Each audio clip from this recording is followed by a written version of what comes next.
It should come as no surprise. In our cultivation, this is about the release from suffering and stress, or how the dukkha, the unsatisfactoriness, problematic nature of conditioned experience, which is that which is manifest, how that is received without generating turbulence, dismay, collapse, blaming, accusing, feeling fed up, reactions, and so forth. How does the external, we might say conditions, not generate this internal turbulence? And for people by and large, don't see the difference between the two. Dukkha as a characteristic and dukkha as a noble truth. Because basically citta is pretty much bonded to conditions. So if things go wrong, I feel bad. Automatic. People are unpleasant, I feel angry or frightened. Automatic. Automatic feeling, hurt, bad, wounded, fed up, frustrated, annoyed, reaction, blame, fear, run away, accusation. Pretty standard. Yeah. And so this is called the hindrance of ill will. It's compulsive flaring up.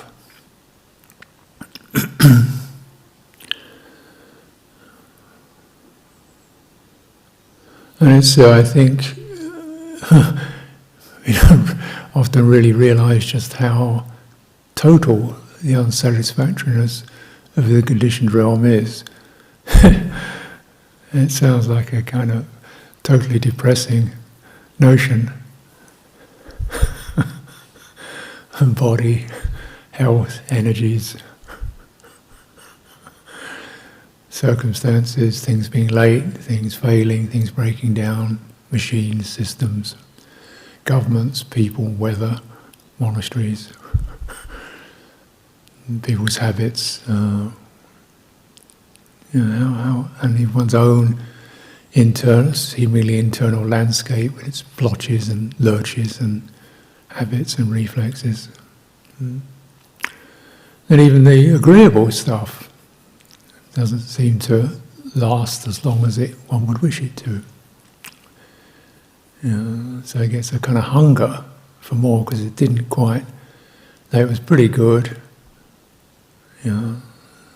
still a little bit more addition or a slight deviation would be, because the pleasantness doesn't last by itself.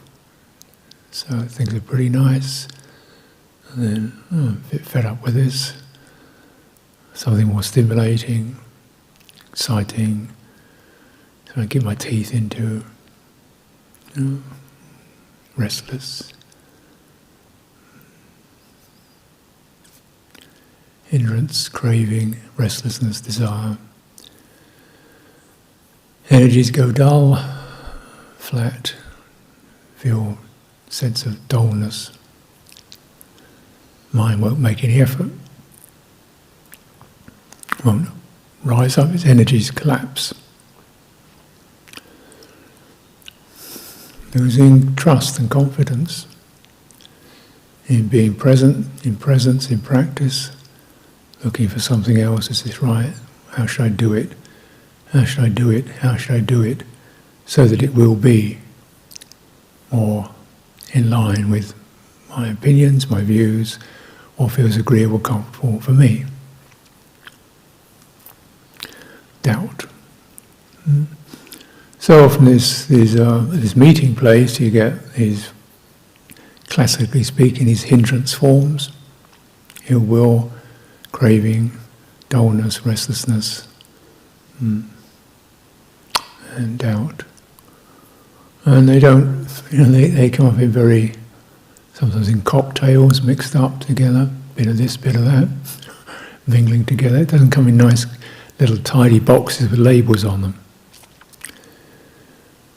They come up through me, in my personal voice. Sounds like me. It is me, seemingly. And it carries the convictions of my emotional energy. And there's maybe one particular key, emotional energy. Without the emotional energy being captured by dukkha, things are unsatisfactory, but I'm not overwhelmed by it, not chafed by it. So, in a way, there is that window, quite a narrow window, seemingly, of potential for liberation. Bonding, clinging. It's not an action that we do. We don't decide to cling. It's a kind of reflex that occurs through birth, really. Birth already is a kind of sticking to, adhering to the sense realm. Coming into this as a stick. And we use that, it's standard, isn't it?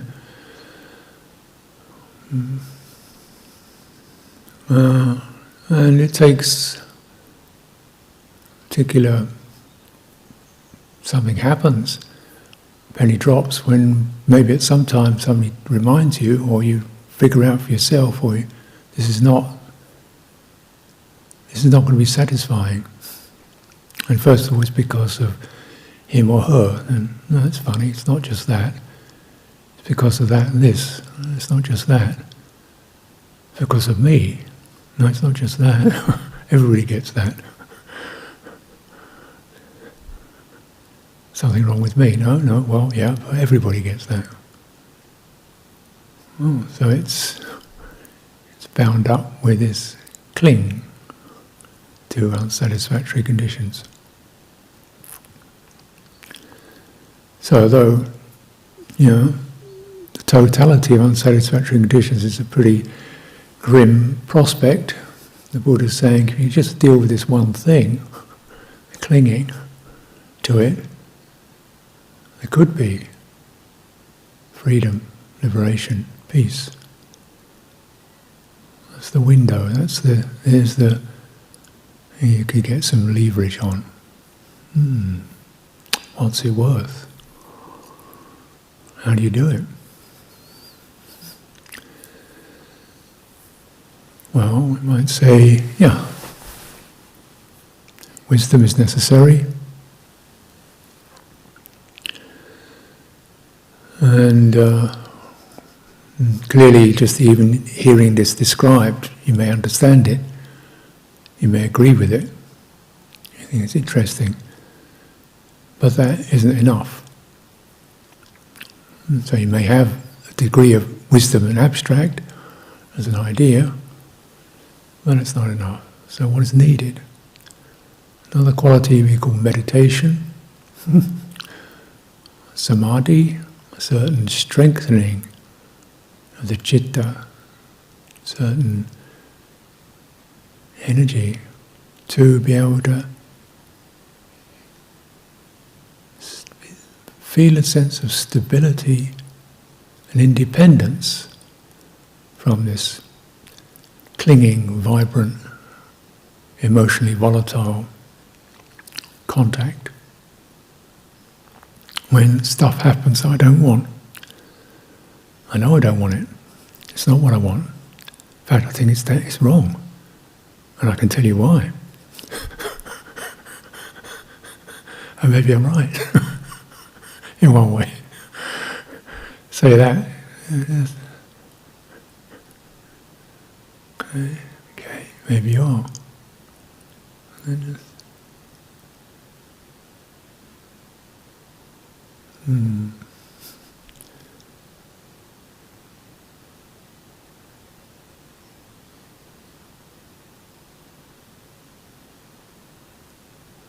What is it that prevents one's emotional energy from just tumbling over into all that?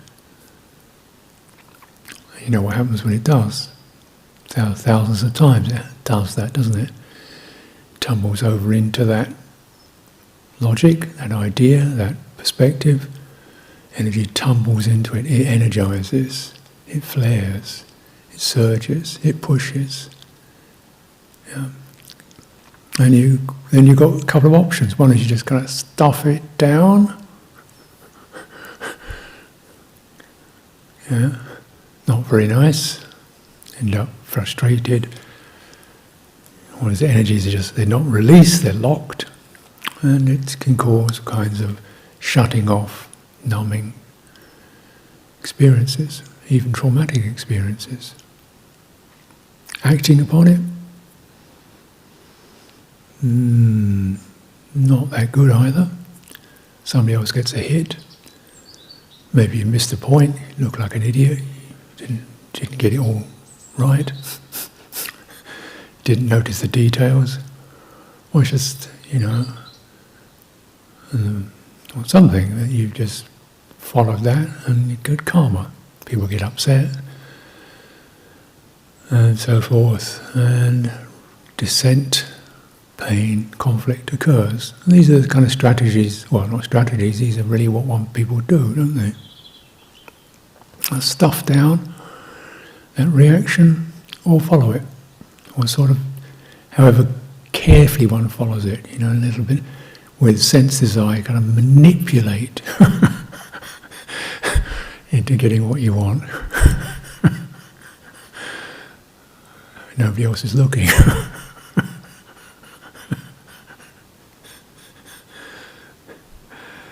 The monk here was very firm on the. He was very keen on the loathsomeness. He was always going about the loathsomeness of everything. He had this kind of mantra: everything was loathsome, food, loathsome, disgusting, sugar, and so he thought so he was talking about this. And then one day he found himself diving into the pig bucket to fish out an after-8 mint. He actually lost it. So he lost it over one after eight mint. So with the indoctrination, he'd read all the books, he'd got all the words, he'd got the notions, and actually you had to hold it, you keep stuffing it down. Why do you have to keep saying things loathsome? Why do you have to keep saying it to yourself, or re-brainwashing yourself? So you need to keep convincing yourself and telling everybody else. It's a form of, like a form of self-indoctrination, it's a form of brainwashing. And essentially, it's a kind of careful way of suppressing. So we can repeat all these phrases, sense desire is ignoble, unsatisfactory, and so forth, and believe it, and think, we're all following we're singing the right song. Okay, what happens? Nobody else is around. this, that. Where does your mind go? Okay. When you go out to town, out of the monastery, it's nice and protected. Go out to town, see the sights. What happens then? Not accusing anybody, just because I've noticed this myself. There hasn't been. Energy is captured. So just because it's not being currently stimulated doesn't mean it's finished. Tipping over into pleasant, unpleasant feeling born of contact.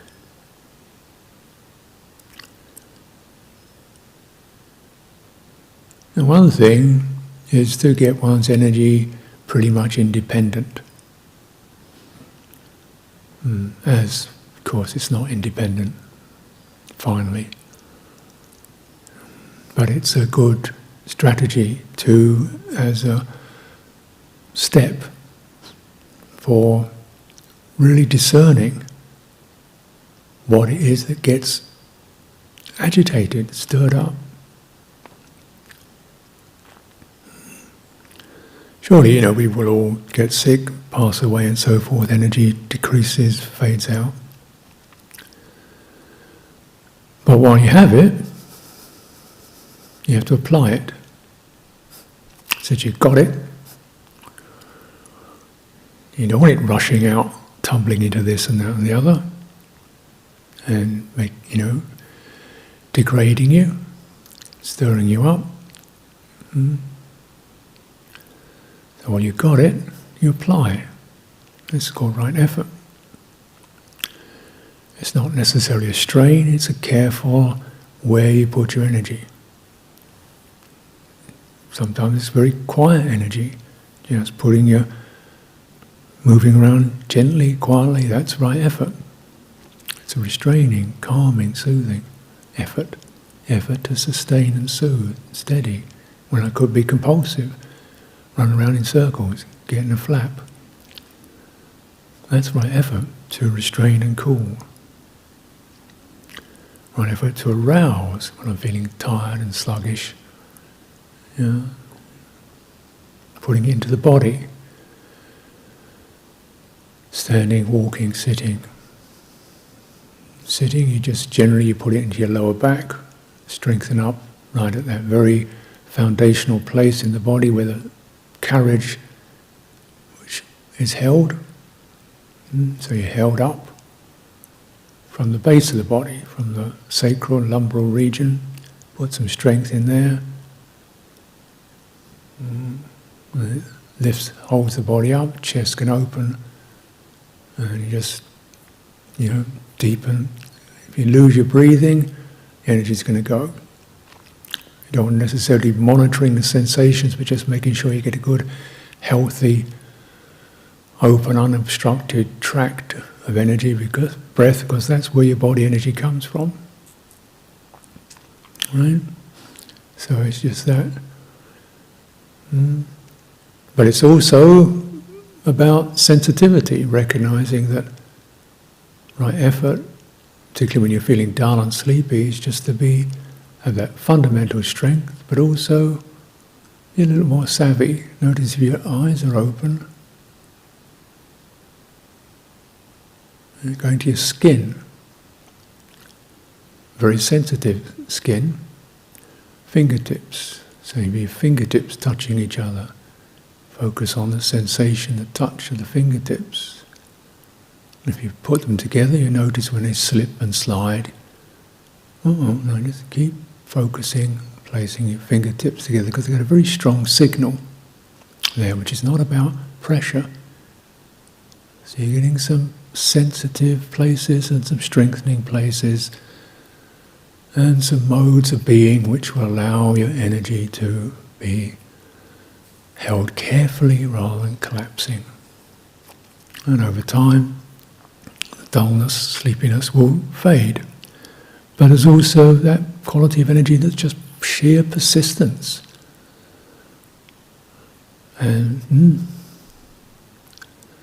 of course, energy to investigate, mental energy, very important, because this is where energy becomes wisdom. Noticing what is the skillful means. Don't just slug away blindly at something that isn't working.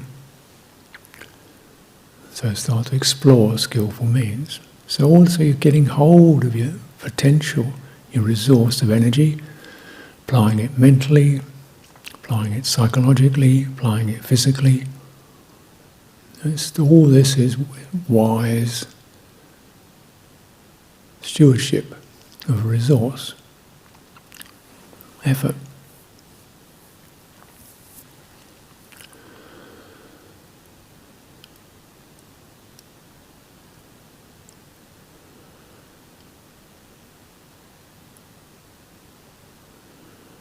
So you're maintaining more like that as you're beginning to become more autonomous from conditions that well up. Of course, it's still a conditioned factor, but you're developing a different centre for that. Instead of being centred on what happens to you, you're making it much more something you determine. So you're determining. There already is some sense, you see, of independence, because you are now determining it, instead of just being swept. It's crucial for the arising and strengthening of faith, having confidence in yourself. Yes, I do get annoyed. Yes, I do get angry, but I know what to do about it.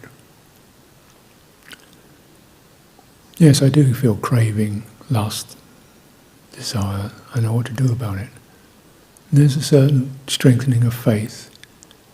And that's very important, because all that begins to mean you're building up your basic ground, your Dhamma, body of your wisdom, something you can carry around with you.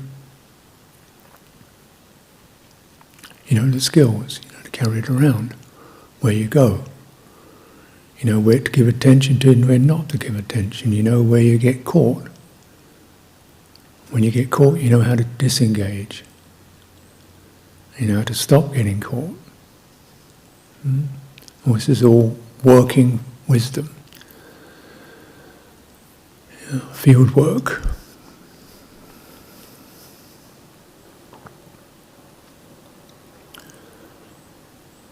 And the results will always come back to a sense of confidence, collectedness.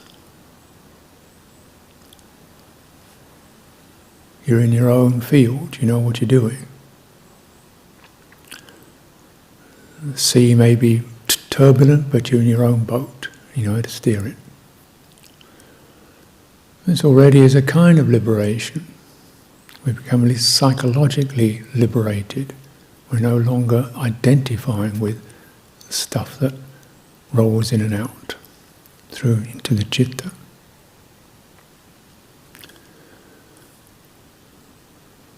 This is the hinge point. So we establish sati, mindfulness, to keep remembering, recollecting. The most important basis of sati, fundamental basis of sati, is Dhamma. So we know, have heard of the four upatanas, the places where mindfulness can be established. But without wishing to contradict that, I think even more important is mindfulness is established in Dhamma. One bears in mind and recollects the teachings. One bears in mind and recollects one's points of realization.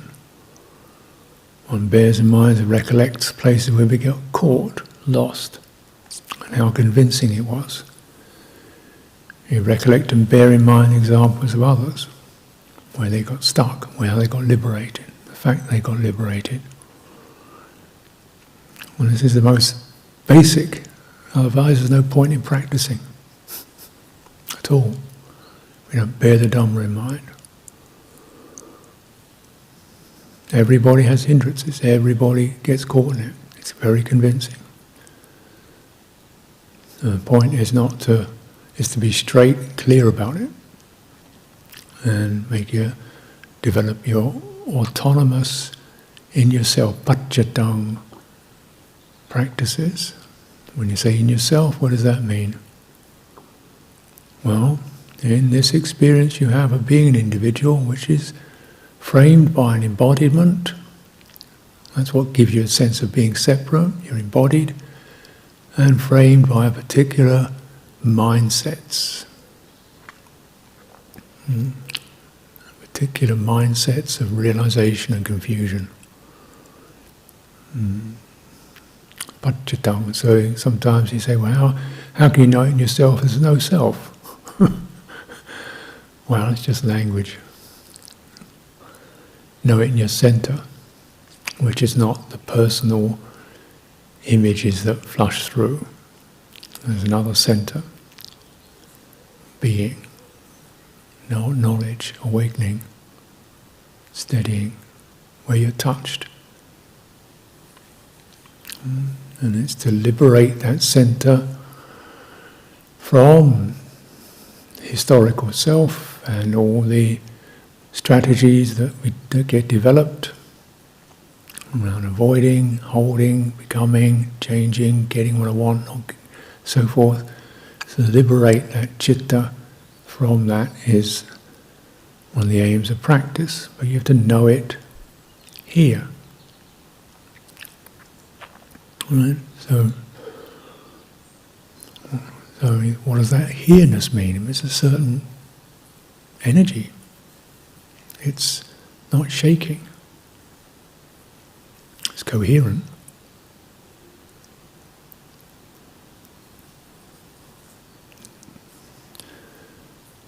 And it does get shaken.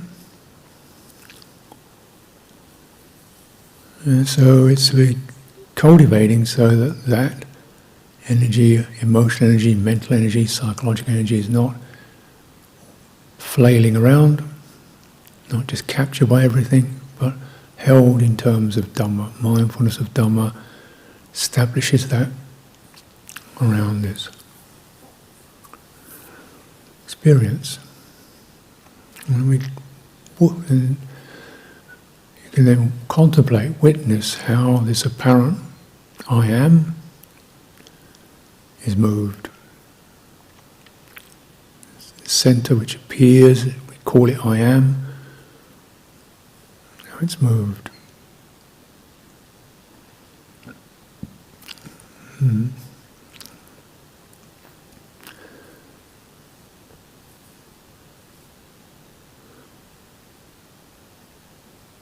Now it's steadied.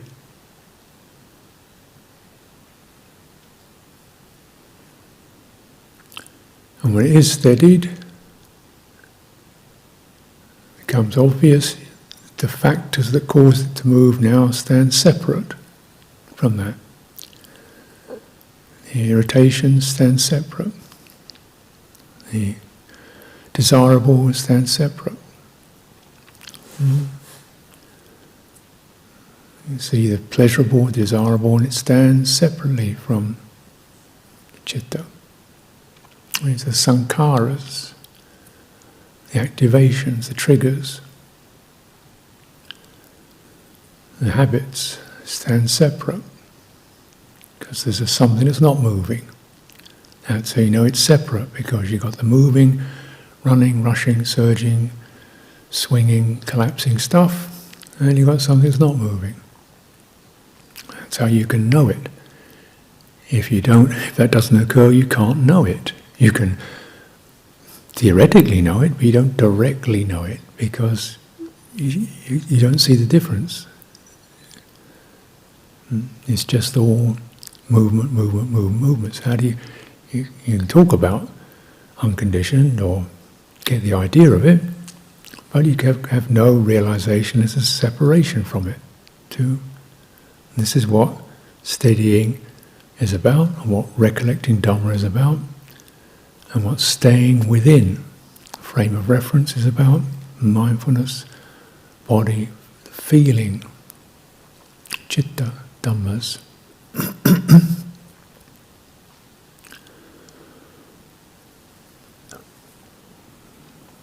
Body comes first, because then we're getting something direct, no longer theoretical, no longer about something assumed or conceived of. Direct. Then you get feeling, right? So the body condition is one that experiences feeling. Now we can get a feeling about the nature of God or quantum mechanics, if you like. You can be inspired, but the stirring occurs in your embodied state. You feel yourself heating up, lit up, excited. That's not a theory, is it? So however remote the topic is, the actual felt experience is embodied, and that's what gets you going. Somebody talks about quantum physics, and I'm not bothered one way or another. Doesn't do anything.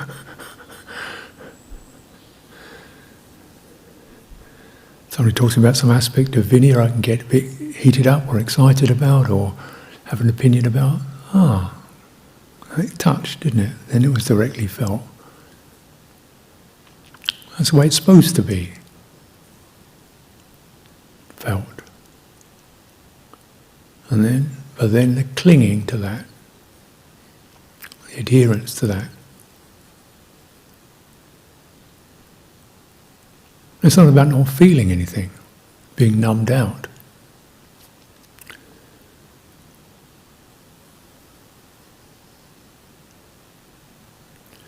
Example in the Samandamantaka Sutta, where the Buddha gives the example of, if you think that being a noble one means you don't get angry, know anything about anger or greed and so forth. Well, he said the newborn baby would be fine because they don't get upset about the nature of the world. They don't, maybe just kick their feet a bit if they don't get enough milk. That's it. So, in other words, what he's saying is just the removal of these irritating conditions, they're not occurring, doesn't mean you're liberated from it just because you don't feel anything. It means you feel, but the feeling, got it, get it, yeah, got it. And then it doesn't go into the energy, doesn't surge running after it. It's discharged. Okay. That is disappointing, that is saddening. That sounds like a great idea. Mm-hmm. End of story.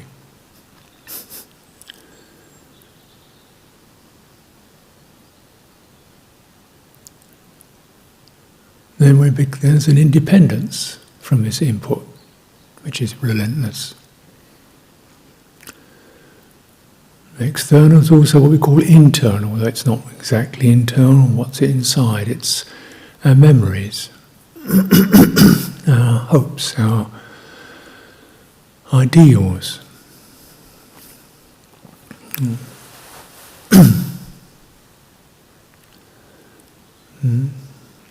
Of course, in these circumstances, people with spiritual aspirations, there's a good amount of idealism. We light up with qualities of compassion and kindness and honesty and truthfulness and so forth, yes.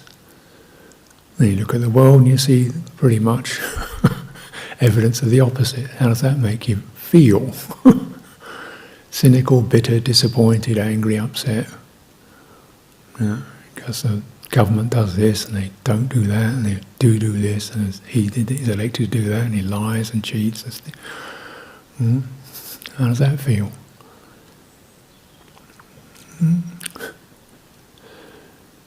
Feel it, or do you just nothing happen? You notice that, get a bit of a touched by it, not shaken by it. Don't have to keep rehearsing it in the mind, churning it over again and again, the injustices and the wrongs and the so you're not letting it eat its way into you, which is, that's what we can do. You notice media is mostly about things desirable, which are fantastic and wonderful and beautifully advertised and colourful and bright language. It's designed to get right in there, or headlines that scream at you, which are supposed to get you upset and angry, anxious and frightened, thinking, yep, there it is. You notice the touch contact. What can you do right now? Independence, something that stands independent from that. You're not just an idea. This is the purpose of cultivating meditation. Meditation is not just some fanciful, sublime, ethereal state. It's rock solid, grounded, pragmatic, in yourself resilience. To not allow stuff to take over your mind. It's your life. You not allow it to take over and ruin and contaminate your heart.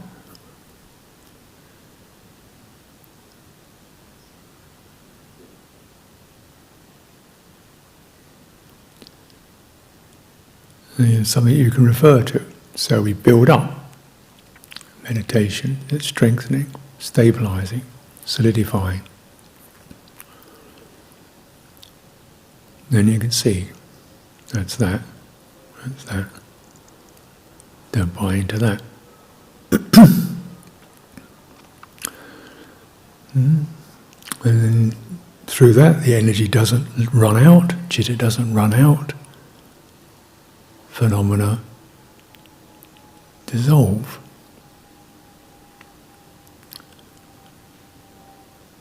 They're kept going by the leakage from your own heart. Leaks out. That's what keeps it going. Feeds it. And you can see the results, people restless, agitated, getting heated up, impassioned, oppressed, crushed by something somebody said 2 months ago. Yeah, I've sympathised.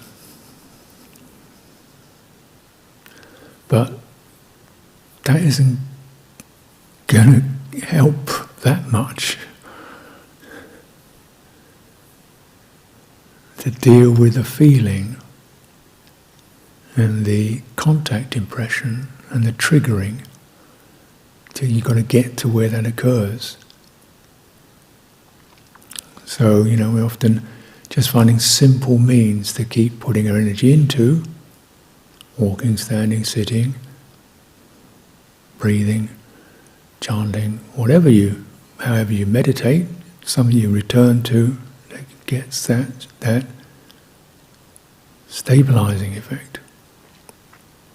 And realize every time you allow your citta to run out, scamper around, of course it's fun, running out to this and that and the other, it's not fun, interesting, yeah, a little more leakage, a little more leaking, called asava, leaks out into the sense realm.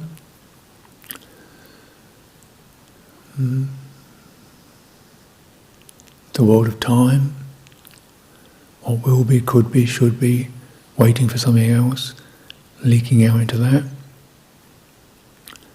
What will happen if, and by the end of the day, and only another hour to go, and then it'll be only another 4 days to go, and then only another this to go, and then I'll be leaking it out, leaking out to the world of becoming. And this is something we need to be very responsible for.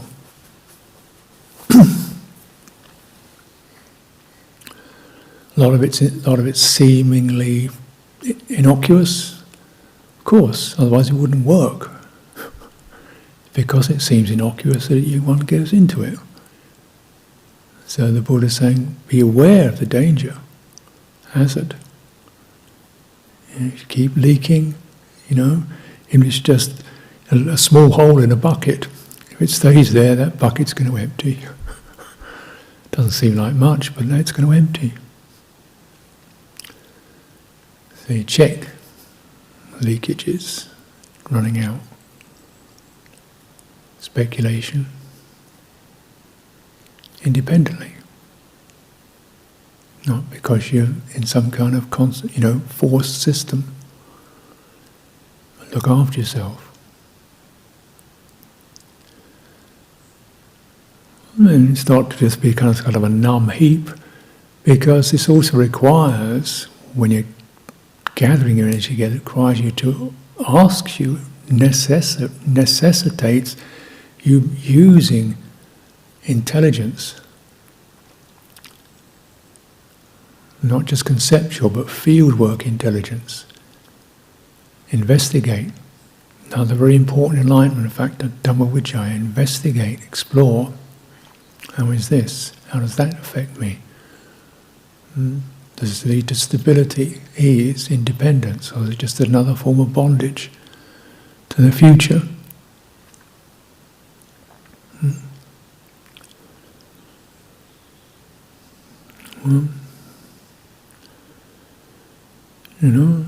Certainly self-retreats are very helpful for that, aren't they? Where there's no timeline. I'm sitting there. Okay, well, I've been there for an hour or so, sitting here. Wonder what the time is. As if the clock's going to say, okay, very good, Ajahn Sucitto, you've done your hour, thank you very much, you can now go play. What? Something wants us to, can we get this on? The next bit. Can we go to the next thing? The next thing. The next thing. No, the next thing is to stop the next thing. That's the next thing to do. Stop that sense of what's next. There's leakage. So somebody says, so I had to say this to myself, there is no way out. What? You have to explore where the pressure is occurring, where the suffering is occurring, where the itchiness is occurring. Explore it. Yeah. And you're not looking at clocks and time. You've done your hour, you've done your 3 hours, you've done your half an hour, you've done your 20 minutes of this, that and the other, and then now you can have a break, bells rung there, you can run and play.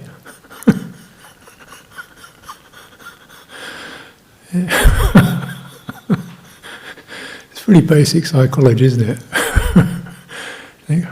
Where are you running to? Where's the play? Acknowledge these somewhat humbling psychologies. And there's something very interesting and powerful to be reviewed in that. Where are you going? Why? Not you should never. Not you've got to be stuck in some kind of rigid automatic system. Just acknowledging that push, and how does that feel? Can you breathe through that until that feverish itchiness begins to soften? A lovely opening, because the ending of the leakage is lovely, open, timeless.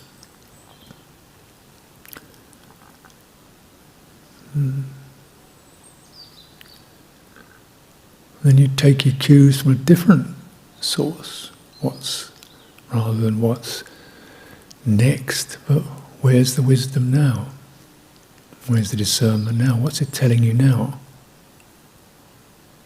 about time being irrelevant, just the construction?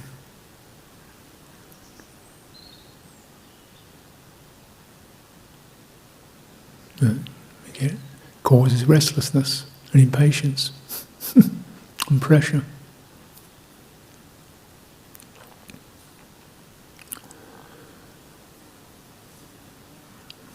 So some of these hindrances get invested and embedded in the psychological structures, rights. It's a human right to be able to. Who said that? Who? When you got born, did they give you a little document saying these are your rights? I don't remember ever getting that. It's my right. That one. Moral indignation. I don't know who drew up the contract. I agree, it sounds like a pretty wise standard, but to say it's inevitably can happen because I got born, nope. You could have got born with no legs, you could have got born deaf, you could have got born crippled, you could have got born in some country where they're bombing you to pieces, you could have got born from a mother who was a drunk, you could have got born with somebody whose father was a brute, you could have got born with being one of 17 kids and didn't get much food. What was your right? You could have got born with no education, you could have got born with not enough food. What's your right? Who said that? Where does that come from? Better to say it was my privilege.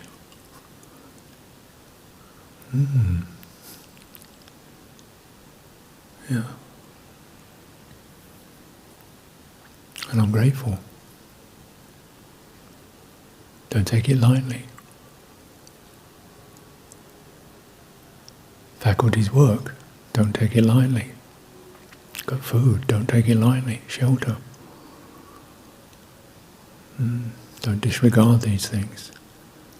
The clamour of righteousness causes ill will, discontent.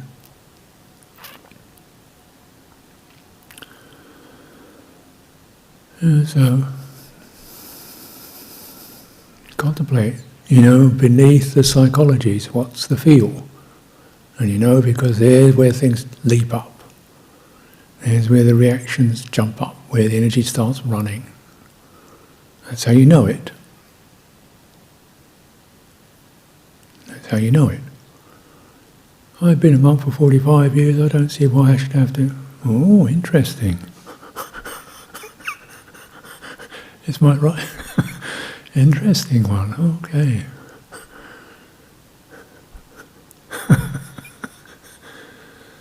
Who said that?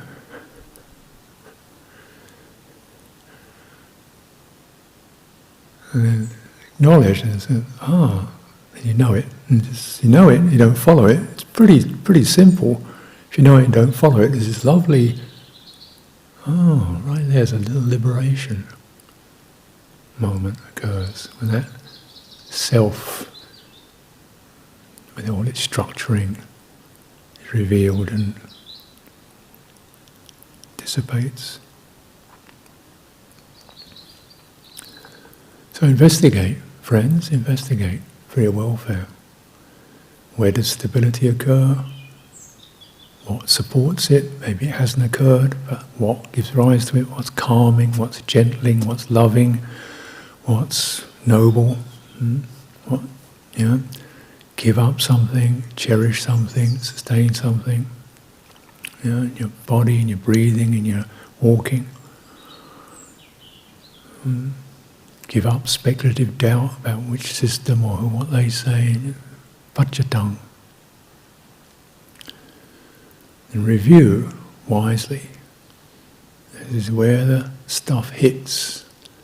Right there's where liberation is possible. Without it, it isn't possible. If you get knocked over by it, get back again. You only get liberated through where stuff hits you. Asking not to get hit is a fairy story. It doesn't lead to liberation. Getting hit and not getting blown away by it, that is liberating.